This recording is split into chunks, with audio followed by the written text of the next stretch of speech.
गंगा के किनारे बसा बिहार का भागलपुर सिल्क नगरी के नाम से भी जाना जाता रहा है। कला संस्कृति को लेकर भी इस शहर की विशेष पहचान है।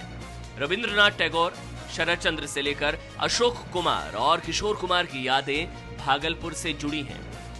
भागलपुर विधानसभा सीट पर भी बिहार की बाकी जगहों की तरह 21 अगस्त को उपचुनाव होना है और इस सीट पर बीजेपी का पिछले 24 साल से कब्जा रहा है। बीजेपी के अश्वनी चौबे इस सीट से विधायक थे, लेकिन अब वो बक्सर से सांसद हैं। उनके सांसद बनने के बाद भागलपुर में उपचुनाव कराया जा रहा है। लालू, नीतीश और कांग्रेस के बीच महागठबंधन होने के बाद से यहां राजनीतिक समीकरण बदले हैं। चुनावी मैदान में 4 निर्दलीय समेत 7 उम्मीदवार हैं, लेकिन मुख्य मुकाबला आरजेडी, जेडीयू, कांग्रेस गठबंधन और बीजेपी के बीच है। लालू, नीतीश और कांग्रेस के महागठबंधन की ओर से अजीत शर्मा कांग्रेस के उम्मीदवार हैं। बीजेपी की ओर से नभे चौधरी चुनावी मैदान में है। बीजेपी से इस सीट को छीनने के लिए लालू, नीतीश और कांग्रेस के उम्मीदवार अजीत शर्मा जी जान लगाए हुए हैं। भागलपुर के स्थानीय मुद्दे पीने का पानी, सड़कें, ट्रैफिक, सरकारी अस्पतालों को लेकर अव्यवस्था है। लेकिन बीजेपी के खिलाफ एक साथ आए लालू, नीतीश और कांग्रेस के नेता चुनाव में सांप्रदायिकता को भी मुद्दा बना रहे हैं। भागलपुर सिल्क नगरी में हम पहुंच गए हैं। यहाँ उपचुनाव है, गहमा गहमी है। भागलपुर की जनता हमारे साथ है और उम्मीदवार हैं, साथ ही पार्टी के उनके नेता हैं। सबसे पहले हम बात करते हैं कांग्रेस के उम्मीदवार अजीत शर्मा जी से और जानना चाहते हैं कि आखिर जनता आपको वोट क्यों दे। 24 वर्षों से यहाँ बीजेपी के विधायक अश्वनी चौबे जी रहे हैं और शहर एक टापू बना हुआ है, कोई विकास नहीं हुआ है। वो जनता से आप खुद पूछ लीजिएगा। और इस बार परिवर्तन के मूड में जनता है। चूंकि सरकार भी नीतीश जी की है, वो भी गठबंधन में है, लालू जी भी हैं। हम चूंकि यह चुनाव मात्र 1.5 वर्षों के लिए है, तो जनता इस बार देखेगी 1.5 वर्ष में हम क्या काम कर सकते हैं। हमने ये संकल्प लिया है कि 24 वर्ष में जो काम नहीं हुआ है वह 1.5 वर्ष में करेंगे। जैसे पानी पीने की समस्या बहुत जगह है, किसी घर में पानी पीने का समस्या 80% में नहीं है। न बिजली है, न बिजली के बिल सही आते हैं। एक चंपा नाला पुल है, जबकि बीजेपी और नीतीश जी साथ में जब थे, लेकिन प्रतिनिधि का काम होता है दबाव सरकार पे बना के काम कराना। 20 वर्षों से नहीं बना है।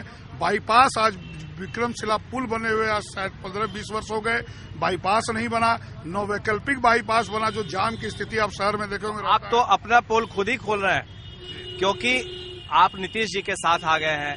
आप नीतीश जी पर ही आरोप लगा रहे हैं कि कुछ भी काम उन्होंने नहीं किया। बीजेपी और नीतीश साथ में थी। जो प्रतिनिधि होते हैं, जो जनता चुनती है, उनका दायित्व होता है सरकार पे दबाव बना के काम करना। मतलब आपका आरोप है कि अश्वनी चौबे ने काम नहीं किया। क्या लगता है इनके आरोप में दम है? नहीं, आरोप में दम नहीं है। थोड़ी सी हम लोग सच्चाई से दूर हैं। नहीं, ये जो कह रहे हैं समस्या है, ये जो समस्या उठा रहे हैं, समस्या तो 24 साल से अश्वनी कुमार चौबे यहाँ के विधायक हैं, लेकिन 16 साल तक उन्हीं लालू जी का जंगल राज रहा, जिनके कंधे पर की बैसाखी लेकर आज भाई अजीत शर्मा जी चुनाव लड़ रहे हैं। एक बात। दूसरा, बाईपास के बारे में जो बात आई है, नरेंद्र मोदी की सरकार अभी बनी है, लेकिन अब से लगातार। अब तक तो आपकी सरकार थी ना 8 साल से। नहीं, बाईपास वाला जो मामला है, बाईपास वाले मामले के लिए एनएच केंद्र से लेनी है। केंद्र में 2-2 उनके आरोप में दम है। आपके विधायक जी ने कुछ नहीं किया। हमारे विधायक जी ने जितने काम किए हैं, जिस शहर में 10% पानी नहीं आता था, जिस शहर में हॉस्पिटल में सिर्फ और सिर्फ पुलिस केस में ही इलाज कराने लोग जाते थे, आज उस हॉस्पिटल की स्थिति यह है कि पीजी का दर्जा तक मिला है, आईएमसी ने मान्यता दी है। नीतीश जी के अलग होने से क्या असर पड़ रहा है आपके इस उपचुनाव में? नीतीश जी के अलग होने के बाद नीतीश जी एक बात नहीं बता सकते हैं कि उन्होंने बिहार में कोई विकास का काम किया। नीतीश जी के साथ जब एनडीए था, तभी विकास का काम हुआ, नहीं तो विकास का काम ही नहीं हुआ। भागलपुर में जो दंगा हुआ था, उस दंगे को करने में यहाँ के नेताओं को क्या रोल था, आप सब जानते हैं। दंगा को कब तक सेकते रहेंगे? उसकी रोटी कब तक सेकते रहेंगे? कई बार खा चुके हैं। नहीं, हम लोग दंगा पर सेके रोटी नहीं सेकते हैं। चाहे मुजफ्फरपुर की बात हो, भागलपुर की बात हो, इस दंगे के अंदर में यहाँ के नेताओं की भागीदारी रही है। लोग जो कह रहे हैं कि लोजपा कहाँ से आई है, तो हम नरेंद्र मोदी जी से, चिराग पासवान ने ये सीख लिया कि जब जब ये लोग बिहार के जंगल राज को खत्म नहीं कर सकते हैं तो हमारे चिराग पासवान जी ने मोदी जी के साथ गठबंधन किया, क्योंकि विकास की बात मोदी जी करते हैं। उसी तरह हमारा युवा योद्धा चिराग पासवान जी उतरे हैं बिहार को विकास की ओर ले जाने के लिए। असोली जी PhD मंत्री रहे, किसी घर में पानी की पीने की व्यवस्था नहीं है। माँ बहन, अगर आप ABP न्यूज से आए जाके देखिए मोहल्ले में वो 2-2, 3-3 वर्ष पानी ढोती है, ये सच्चाई है।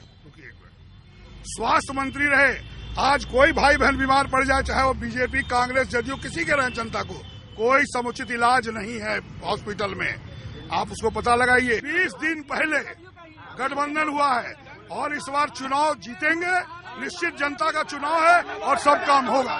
जंगल राज लालू जी को कह रहे हैं और ये रामविलास पासवान कहा थे, एक वोट के लिए अटल जी की सरकार गिरा दिया और 12 साल भाजपा को कोसा, 12 साल भाजपा को कोसा, आज उनको गले लगा लिया और लालू मिले तो पेट में दर्द हो गया। आज शाहीनाबाद को हराए हैं, खात्मा भाजपा का भागलपुर से कर देंगे। मेरा हौसला बुलंद है। मैं जनता से यह अपील करना चाहता हूँ, ये मियाँ और मिट्ठू, अरे भारतीय जनता पार्टी को भागलपुर से हराना मुश्किल ही नहीं, नामुमकिन है। इस बार दाल नहीं गलेगी।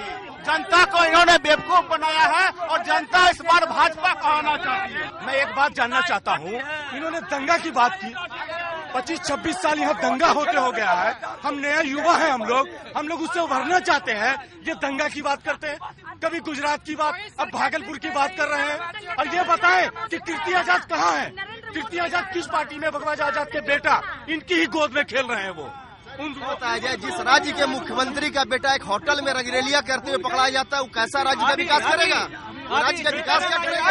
यही स्थिति है। उनके बेटा बोल रहा है ये बात, शहनबाज कौन सा मरे दूध का धोया हुआ था? शहनबाज तो खुद वैसा आदमी था जो कि वो लड़कीबाजी करते हुए कितना बार पकड़ा गया। सिल्क नगरी को बर्बाद करने में बीजेपी का हाथ है। 25 सालों से बीजेपी ने बर्बाद कर दिया सिल्क नगरी को। लेकिन बीजेपी के साथ तो आपके नेता थे नीतीश कुमार। सिल्क नगरी को सिल्क नगरी कहने के लायक नहीं छोड़ा। सब आदमी परेशान, सब आदमी पस्त है, सब आदमी परेशान, सब आदमी पस्त है। रोज हो रही हत्याएं, बिहार का नेता मस्त है। First impression is the impression. अभी शिवसेना का सांसद ने मुस्लिम भाई रोजगार को रोटी ठूसने का काम किया। ये सब बताइए और क्या है? त्योहार हम लोग सुकून चाहिए। बीजेपी का नेता यहाँ नहीं पहुँचा। इस कार्यक्रम को हमें यही खत्म करना पड़ रहा है, क्योंकि लोगों में तनाव बढ़ गया है और एक दूसरे से भिड़ने लगे हैं। एक और विधानसभा क्षेत्र में हाजिर होंगे।